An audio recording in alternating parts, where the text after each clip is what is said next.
So this is the October 2018 forecast, and I'm going to be talking about Jupiter moving into Scorpio. Going to be talking about Venus retrograde. Going to be talking about other important stuff for October 2018. So check it out.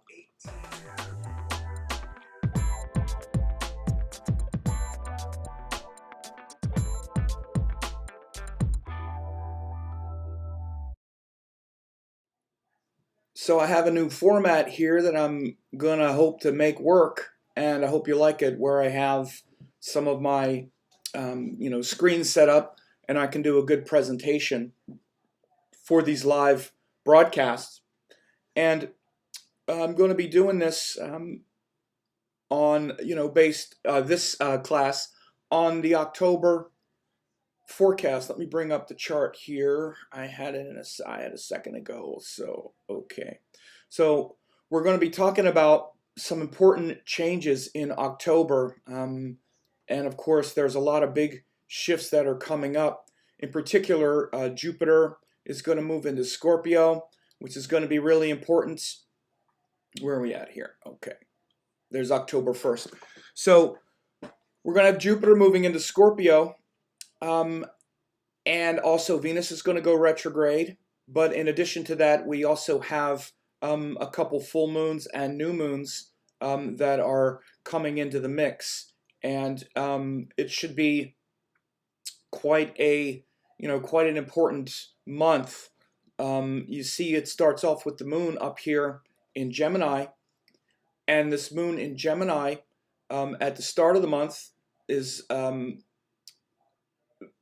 opposite Saturn. So we'll start the month with that a sort of feeling of restriction and sort of playfulness at the same time, because Moon in Gemini, of course, is about curiosity, communication, opposite Saturn. Saturn brings restriction. So it could be a month where you begin feeling a kind of, ready for something new, ready for variety, and but feeling a kind of inhibition as well, because Saturn is opposite. It's actually a good placement because there's a nice harmonic tension between the qualities of Gemini and the qualities of Saturn, right? So that's on October 1st and 2nd. That'll be important. By October 3rd, we have Moon. October 3rd and 4th, we see Moon joins Rahu, and also it will be opposite this exalted Mars. So we'll have that kind of spin cycle, feeling like we're eclipsed here when the month, begins once, on the 3rd and 4th. And so this winds up bringing up a lot of emotion, and it also hits these eclipse cycles from over the summer. So you might revisit some of those themes in your life that were happening over the summer on October 3rd and 4th. And when the moon is in Cancer, it's quite sensitive and emotional. It's the time to really connect with your heart. But you have to understand that the influence of Rahu on the moon brings a sense of it's like a sense of expansion, but it's not always an expansion that feels so good to us. We can be pulled out of ourselves. We can be pulled very quickly into something that feels ungrounded. So boundaries get opened up. So there's a lot of emotional expansion, but it can also be ungrounded, and boundaries opening up in ways that maybe we haven't planned on or thought of. So this could be a pretty pivotal few days, October 3rd and 4th, with Moon in Cancer with Rahu, and then aspected by Mars, this powerful Mars, especially on the 4th.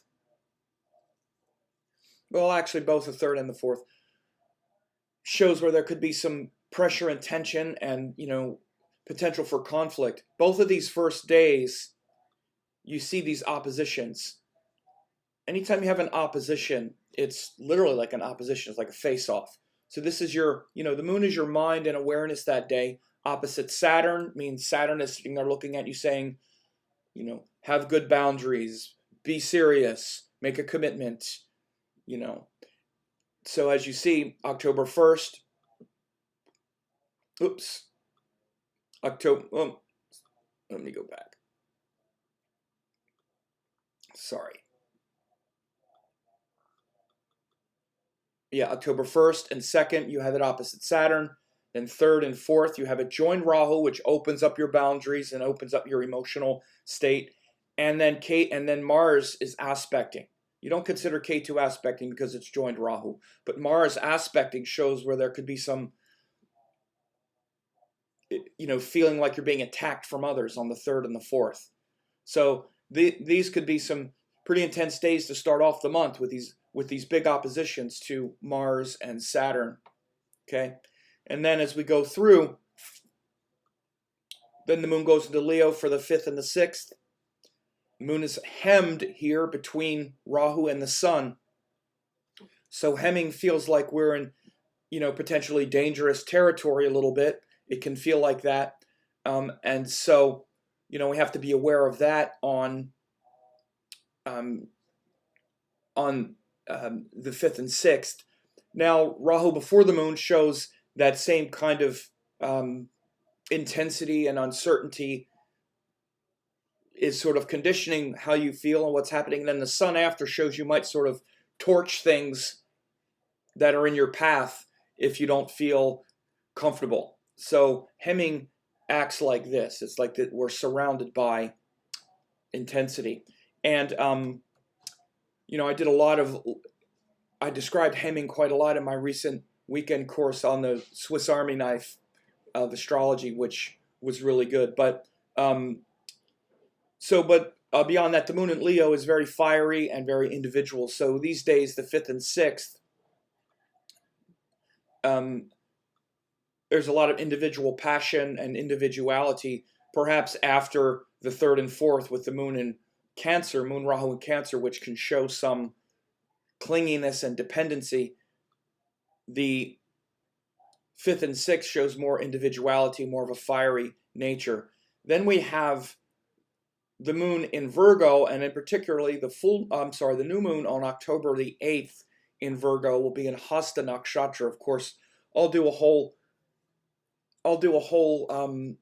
video on that, because that's the cycle of the month that we're working on. When the moon is full, or when the moon is new and full, that's the cycle that we're working on, during that month. And so I'll do a video on that, but for the most part, that's when the cycle starts. The cycle of Virgo starts on October the 8th. So this means, each 30-day cycle unfolds in sort of divine timing with us, and the 30-day cycle of Virgo begins October the 8th. So wherever that sign falls from your ascendant, that's going to be a major focal point for you. And as everyone knows, or everyone should know, in my, I have a member site where people can, see how this will influence them based on that cycle, because that's the real cycle you're living each day, is part of that 30-day cycle. And by the way, I also do full forecasts, not just me, but also one of my most advanced students, Jeff Poole, does an advanced daily forecast in the member site. If you go to astrologytraininglab.com, you can get a 50-cent trial and try those daily forecasts for 2 full weeks, and also get extensive new moon and full moon forecasts. But October the 8th, big day for this new moon in Virgo.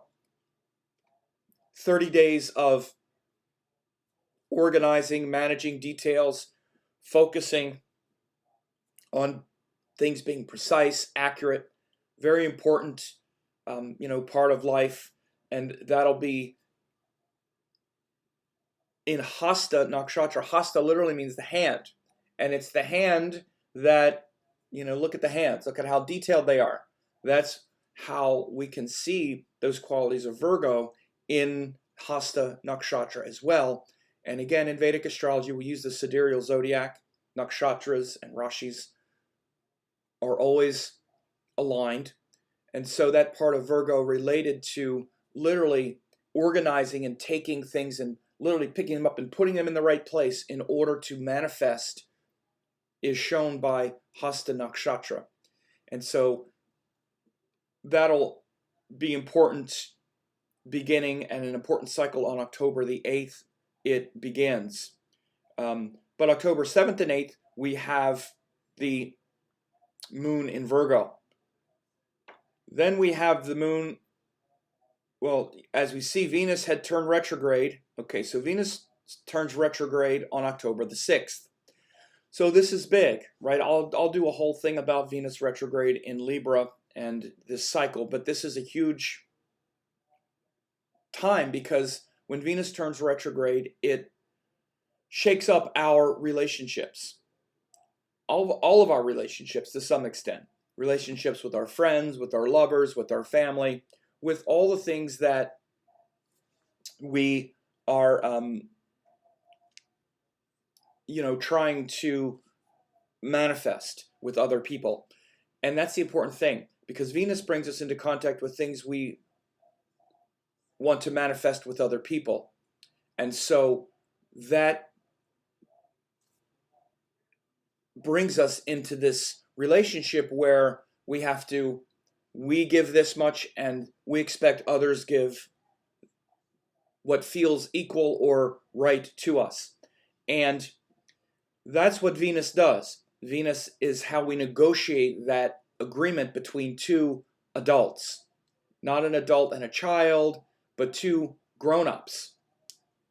And of course, the romantic relationship is the most intense version of that because it's physical, and that physical interaction, that sexual physical interaction takes us to an even deeper level of engagement, where also business agreements, though, they also have a very deep engagement factor because of money and that high level of transaction. So if you think about it, romantic relationships are very much like business agreements as well. And Venus is what allows us to negotiate both skillfully. Okay, so when Venus goes retrograde, all of these kinds of things will be upended a little bit. Not necessarily in a bad way, but so that you will, this Venus retrograde will be in Libra, which is a place where it's very wise. There's a lot of intelligence and wisdom with this retrograde. So the disruptions that we will experience in this Venus retrograde will be quite dharmic because Venus is in a very high state. It's very aware in Libra, so we're definitely very aware and keenly aware of how much respect is coming back to us, hopefully how much we're giving to others as well. And it's a time to adjust. So if you're in a good relationship, you'll be able to adjust and accommodate each other quite well and transform and speak your voice that needs to be said and listen to the other person's voice as well and find that place of negotiation that actually brought you into dialogue in the first place. Again, if it's romantic or business partnerships especially, but even with friends or situations, family, Venus negotiates all of that. Those situations, though, that aren't very good, you might need to walk away from. And again, nothing is forever. Sometimes we need a break. That's the important part of Venus and Libra energy as well. And see, this is what makes relationships sort of battle tested, which is Mars. So again, this is the rhythm of opposites. You hear me talk about this a lot. Until we have healthy boundaries and individuality and we're willing to break connection, which is Mars, we're not going to have a powerful Venus, which is the ability to compromise. Because we'll be compromising without integrity. Mars actually gives integrity. It says, no, I could just as easily say no, but I choose to say yes. It's a big part in the relationship, in the modern relationship understanding, is to keep choosing yes every day. So you're not doing it out of obligation. Now, some relationships do have a quality of obligation to them, like if you're raising children or other kinds of things. And again, but these will be big themes for the next month and a half as Venus is retrograde. I think that's how long it is. Let me see. I'm at October 6th now. Let me jump ahead. Or no, let me put it at week. So, yeah, till the week of November the 10th or so. From November 10th to 17th. So, it's about 6 weeks Venus is retrograde. Okay, so that starts from October 6th till middle of November. So by the time we get to October the 9th and 10th, 9th, 10th, and into the 11th, then when the moon goes into Libra, it's going to be joined this Venus retrograde. And Mercury is also there. So what this means is that during that transit, October 9th, 10th, 11th, the moon will now be in that same place with this big, bright Venus retrograde. One thing you need to do on those days is look up in the sky, particularly on October the 10th. Write it down. October the 10th, look up in the sky and see the gigantic Venus next to the crescent moon. Because it'll be a crescent moon, but it'll be a big Venus. Venus will be very bright in the sky. And it'll look really, really beautiful. And Jupiter will be not far away as well. And as you see, Jupiter's about to go into Scorpio. But that'll be a nice light show like we just saw a few weeks ago with Moon, Venus, and Jupiter all in the sky looking big and bright. So again, the moon joins this Libra energy. This will be a big transit, October 9th through 11th. And again, it brings all those themes I just mentioned into your mind and consciousness, where we might not really even feel that Venus retrograde so much until this moon conjunction. And this is one of the things to understand about these situations is we can have a planet go retrograde or do something and it kind of hangs out there a little bit, but then when the moon actually joins it, that's when we can really feel it during that time. Like that's a time when it's like, okay, it kind of pops into our consciousness because that's what the moon is. The moon going around the chart every month, we get to visit everything for a couple days and we get a feeling for the sky each month because of the moon, right? I mean, it's each day, but by the end of a month, the moon has gone around the whole zodiac. And if something has gone retrograde or something has turned direct, which again, just happened with Saturn and Mars, when the moon gets there, we'll really feel it those couple of days. So you're going to really feel this Venus retrograde. Even though it went retrograde on the 6th, 9th, 10th, and 11th, you're going to really feel that Venus retrograde at that time. So you want to subscribe, but even if you are subscribed, you want to click this little bell that says get notified about every new video. You want to click that, and then you will be notified, and it has the little ringer on after you do that. So make sure to do... 1 second here. Yeah. So now on October 11th, we see, October 12th, 13th, we see both Jupiter going into Scorpio. Look, so on October 11th, Jupiter pokes his head in Scorpio, and then October 12th, the moon joins Jupiter in Scorpio.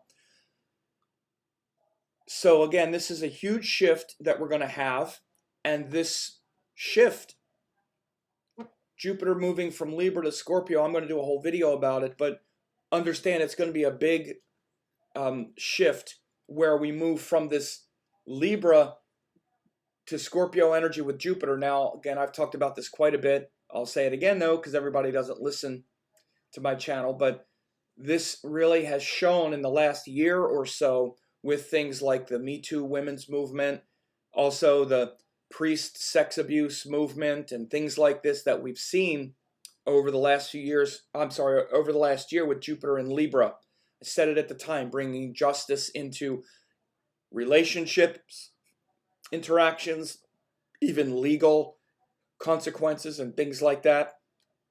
Or I should say legal, things that have a legal implication. Again, Jupiter is a sense of fairness, justice, higher purpose.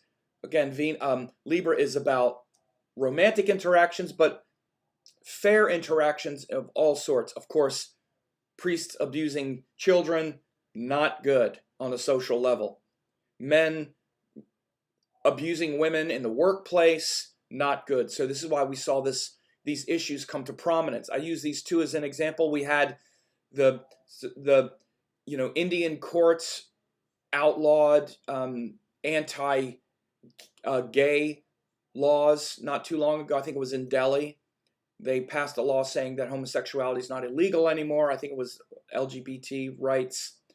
These are huge things. These are huge civil rights, personal rights, especially as they revolve around sexuality or sexual themes. Totally Jupiter in Libra. And you can go back and watch a video. I said that's what was going to happen. It was going to bring that into the forefront. And in addition to Rahu going through Cancer. So those two. Now Jupiter going into Scorpio. Very different energy. And Scorpio is about, digging down into the muck and actually, bringing heavy consequences to bear and actually shifting and destroying and changing the culture of things as a result. So, for example, we see the awareness of exploitation and those themes become revealed. And we've seen in the last year the abuses of authority and power and whatnot. Scorpio could do things like completely change and destroy the culture that brought that about.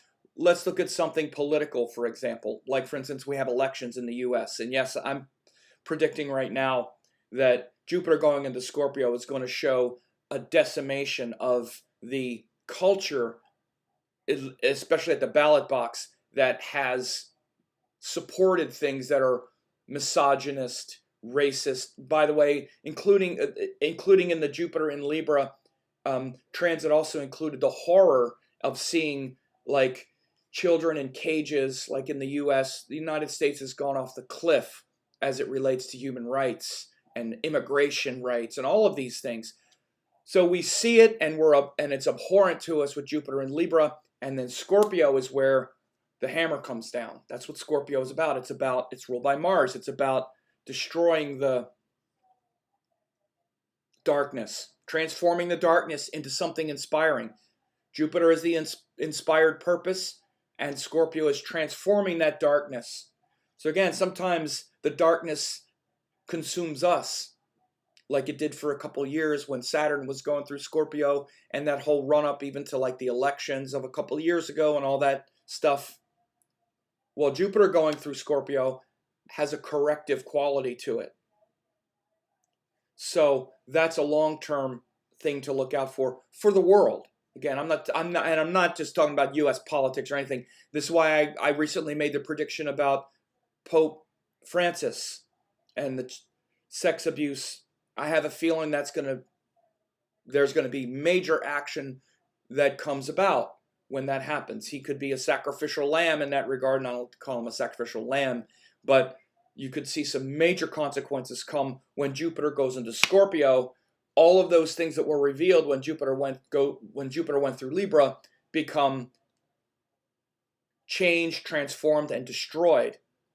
So that's a long-term transit, but we see October 13th, Jupiter goes into Scorpio. So it's going to be correcting a lot of the wrongs, transforming and destroying that. We'll feel that intensity, of course, on October 12th and 13th when the moon goes through Scorpio and joins Jupiter. So when you look up in the sky, you'll see that moon Jupiter. It'll look beautiful. So enjoy it. But we'll feel that intensity intensity is the good word. With Scorpio, it's just overall intensity, drama, passion. We have to be careful that it doesn't become paranoia and projection and suspicion and accusation and conspiracy theory and, oh, I know the deeper meaning. Oh, it's really this. And this is the negative quality of Scorpio, okay? All of that. So then October 14th and 15th, I mean, look at this chain now. Now we're going to have Moon Saturn and then Moon Mars Ketu. So October 14 and 15, the moon is in Sagittarius, joins Saturn. So again, it brings up the hope of Sagittarius with the commitment and focus of Saturn. So this is just the quality of life now, as Saturn is in Sagittarius, where we're more inspired, where we're more focused and committed to what inspires us. So so we'll really feel that, and feel this sense of it might feel quite heavy and that burden to bear because of Saturn on the moon. But underneath it all, we're striving long-term toward things that are inspiring us right now. And this is why we see people really mobilized and even polarized around their causes. But you often see the people with the stronger cause are the ones that are more mobilized. Even if I say stronger, I don't mean better. I mean more fanatical, let's say, even about their cause. So Moon Saturn Sagittarius for these couple of days shows that focus and drive toward what inspires us, but also the pressure to get it done. So if you felt that pressure to really walk the talk and get it done, that's why, especially get done what inspires you. It's been a long-term transit. This is why we look at Saturn for those things. It's the pressure, some kind of pressure. And, for the last almost 2 years, since early 2017, it's been in Sagittarius, the pressure to really do what we know is right. Okay, then 17th and 18th, the moon is in Capricorn, join Mars and Ketu. Again, it's back in this axis where we have this eclipse axis. So again, it's more pressure because it's the pressure of Capricorn, but then the enthusiasm and drive of Mars. So again, this is a good chain of transit here if we're really motivated toward get things done, because we feel that pressure of Saturn and Sagittarius, and then the fire lit under our butt with Mars and Capricorn. So these days here, again, we can moan and cry about how it feels, which is usually what people do. We moan and cry about how these things feel rather than let that be a catalyst to get something done. So don't moan and cry about how it feels to have Moon Saturn and then Moon join Mars and Ketu. Let it light a fire under your butt to get something done, because when we have those it's these planets that really give us the grit and drive to do something, rather than Venus, Mercury, Jupiter, Moon. They make us, oh, I'm so happy. I feel so good. Let's have fun. These other ones, Saturn and Mars, the Sun, they say, get your butt in gear and moving and do something, particularly with Sagittarius and Capricorn energy, because they're the ones about transforming what inspires us into focus, dedication, commitment, something worthwhile, something that's worth your time and attention, and basically that's worth your life, rather than just trying to be happy. So you can see October 14th, 15th, 16th, 17th, 18th, and into the 19th, 14th through the 18th or 19th. You would say the 18th. 14, 15, 16, 17, 18, those 5 days, plan to like really step up and do something, right? Then we see the sun. By that time, the sun has gone into Libra in its sign of debilitation, and so our confidence, our powerful, confident nature is feeling less. We're feeling less fired up around that, but more humility can emerge and come forth, which is what happens when the sun goes through Libra. We're feeling less personally fired up about our own individuality. But again, the sun is always there. It just means that we can become much more egalitarian and equal with people and not so impressed with ourselves. And then so again, by 19th and 20th of October, Jupiter is now getting established in Scorpio. And this is where we can start to really see some shifts and changes and big decisions and policies and things that expose the darkness. So first we're going to see the shadow side of some of these things I talked about come forth. We'll see some abuses of power, and then Jupiter is going to reassert Dharma and truth and really show us the truth about this dark underbelly that we've wanted to avoid. It could be political, social, again, religious, like with the church, and personal in your life. Seeing hypocrisy exposed, abuse exposed, and calling you to do something about it. So I assume that people can, think creatively about and think, judiciously and bring these things into their personal life when I talk about them and see them more as universal themes, not just literal ones. But it's good to point to the social world and the things we see in the world, because we all inhabit the world, and we can for ourselves, we can see how these things are playing out and then run the metaphors in our personal life. So then October 19th, 20th, 21st, the moon goes into, it's in Aquarius, which is the sign of,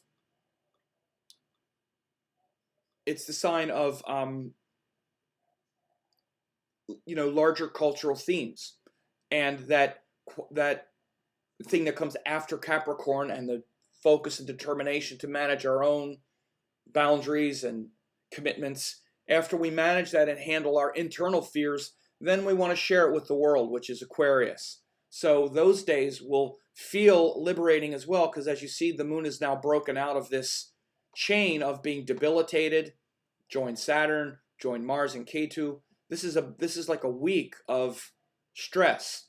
So that week from like October 11th to like the 19th, 18th or 19th could be pretty intense. So then October 19th, 20th, 21st, we'll feel kind of broken out of that. So those will be really good days also to connect with culture, with your tribe, with community, with the world, because that's also the nature of Aquarius. Okay, so again, you can expect that this week, the week of, let's just go back and see it, that starts here, let's say on October 12th, 13, 14, 15, 16, 17, 18, 12 through 18, just know that you're going to feel the intensity of Scorpio, debilitated moon in Scorpio, then the moon joins Saturn, then in Sagittarius, then moon in Capricorn with Ketu and Mars. After that, you could really feel kind of like the butterfly emerging from the chrysalis or something as well, right?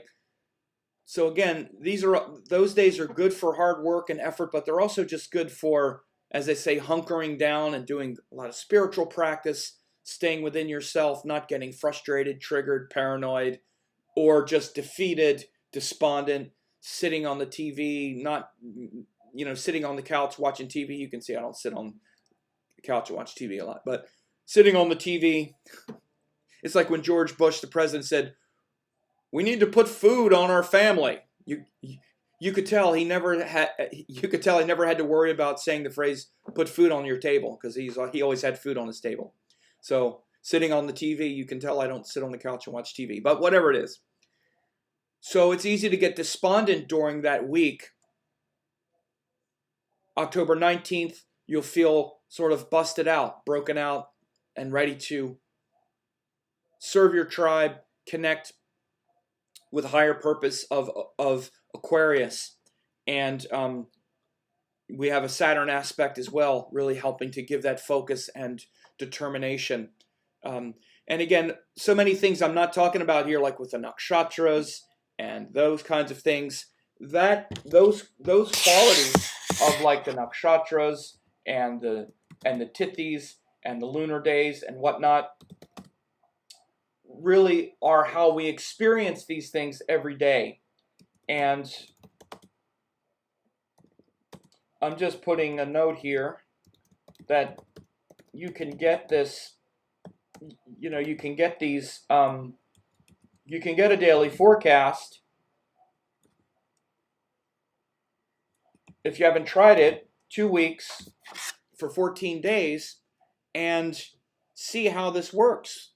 Because every day as I'm going through this, I describe these things in detail. So does my other columnist, Jeff Poole. Extensive written daily forecast, and then new moon and full moon forecast as well. Like the new moon that was in Virgo, there'd be a whole dedicated video just for you and your sign. Because again, these happen relative to different signs. So we have an upcoming full moon, which I'll talk about here in October. The most important thing is what sign that is from, or what house that is from your ascendant. So these things are very important. So then, as I say, 19th through like the middle of the 21st, moon in Aquarius, time to reconnect with your tribe, recommit. Then October 22nd, moon goes through Pisces, which is very mystical, metaphysical, again, very spiritual. And there's also an aspect from Jupiter. Again, this is October 20th. I'm sorry, October 21st and 22nd, 23rd. We'll see that aspect from Jupiter also onto the moon in Pisces. Again, moon in Pisces is very much about mysticism, metaphysics, letting go, connecting with the higher source. Beyond this world, beyond your tribe, beyond what you can accomplish in the world with other people, there's something much higher than that.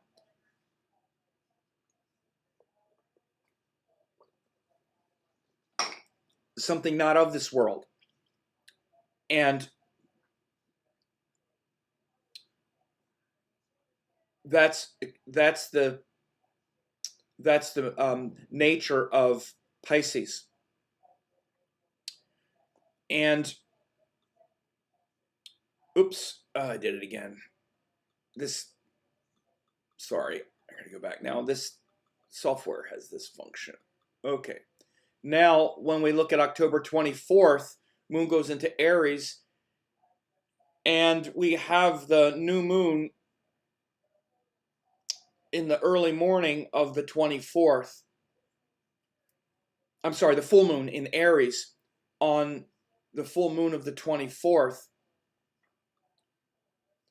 That brings the sun and moon in opposition to each other.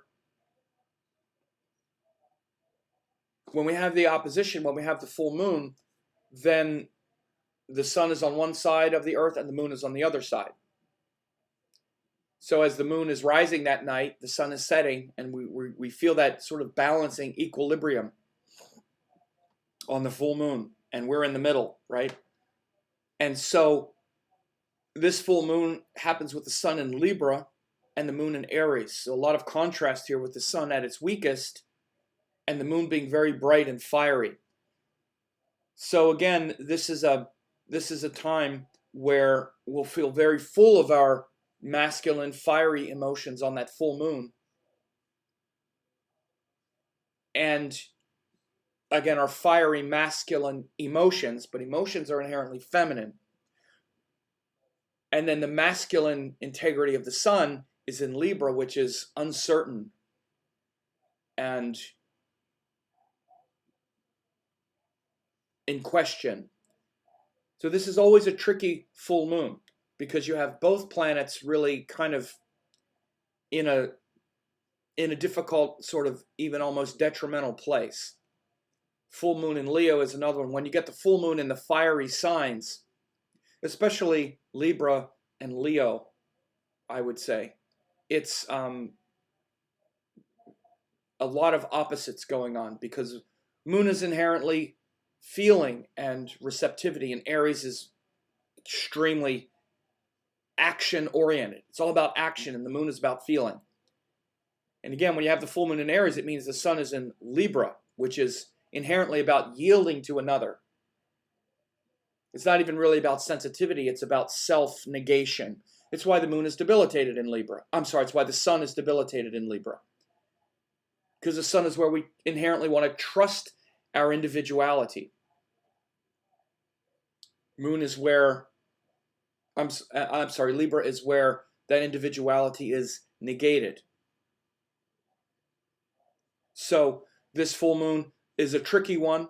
Of course, I'll evaluate it in full with the member site. For all the members, they get the exclusive and very deep, more detailed forecast, and the forecast for all 12 of their ascendants. So that full moon in Aries is different for Aquarius person because it's in the 3rd house with the sun in the 9th house. For Cancer, it's the sun is in the 4th house, moon is in the 10th house. All these things are different. So that's what's important if you want to understand your cycles, right? So October 24th, 25th, we have that moon in Aries. Then October 26th, 27th, into the 28th, the moon is exalted in Taurus, and it's opposite this Jupiter-Mercury in Scorpio. So this should be quite a good time for teaching, learning, connecting with higher purpose, feeling grounded and established in your heart. It can also be where we have a lot of attachment and other things that could be maybe the negative qualities of Taurus, but for the most part, it's also, quite, grounded for us. So, especially with Mercury-Jupiter opposition, Mercury-Jupiter in Scorpio is good for teaching and learning. It's good for students. It's good for learning astrology. This is a good transit for that. I think Mercury's going to go through a retrograde cycle here as well. But Mercury-Jupiter in Scorpio is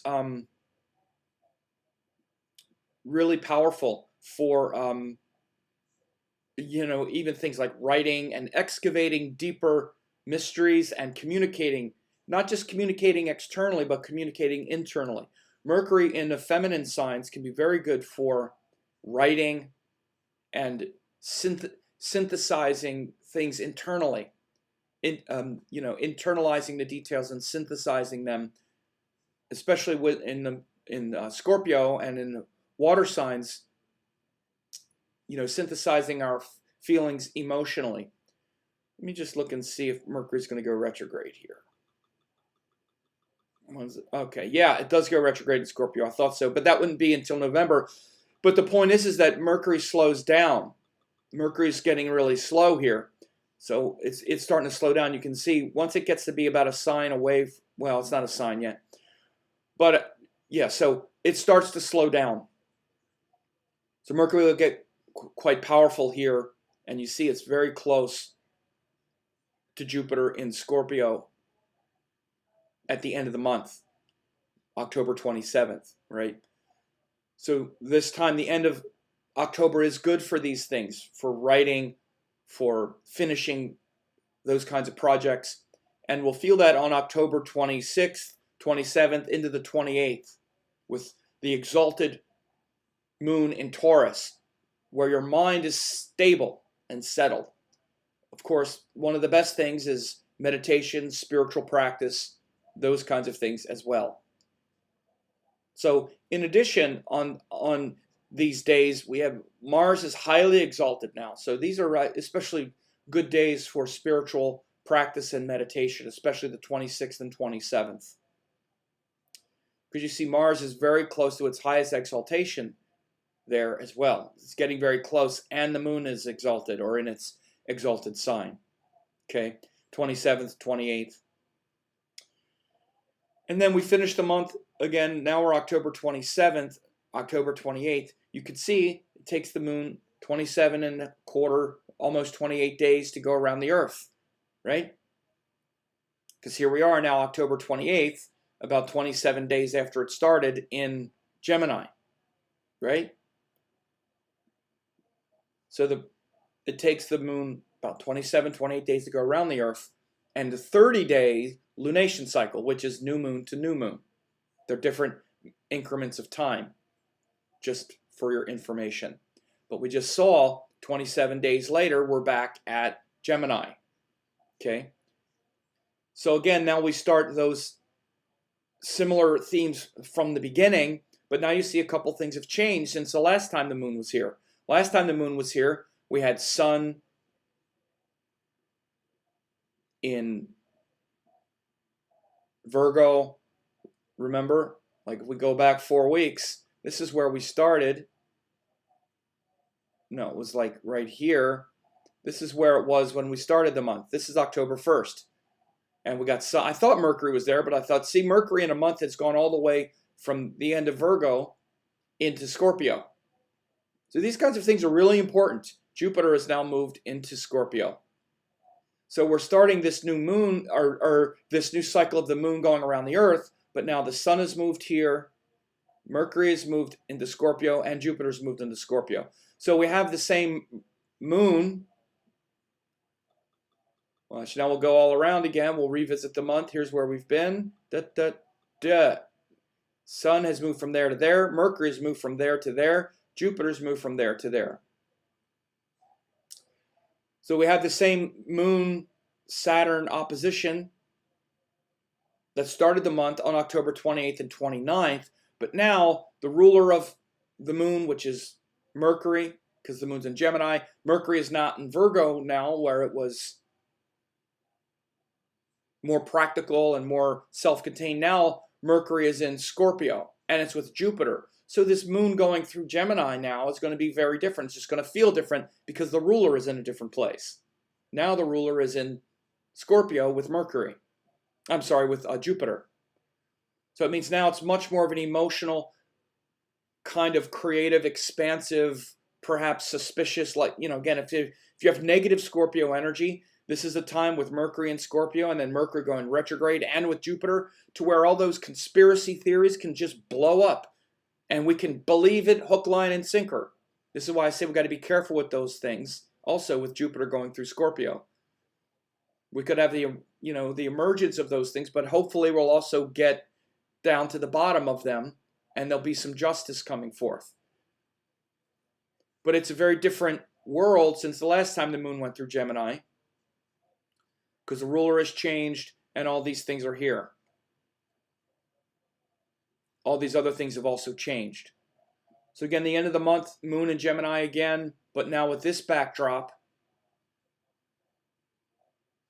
And then we have, of course, 30th, 31st, we have this moon join Rahu again in Cancer.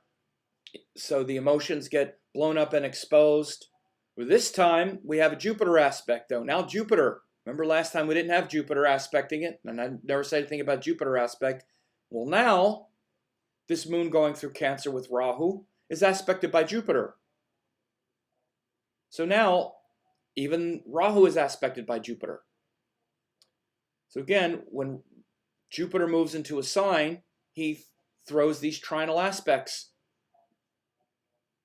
So this transit of the moon through Cancer, join Rahu, is going to have the same quality of emotional confusion and whatnot, because that's moon Rahu. It's in Cancer, which is also very emotional, but now you have Jupiter aspecting it.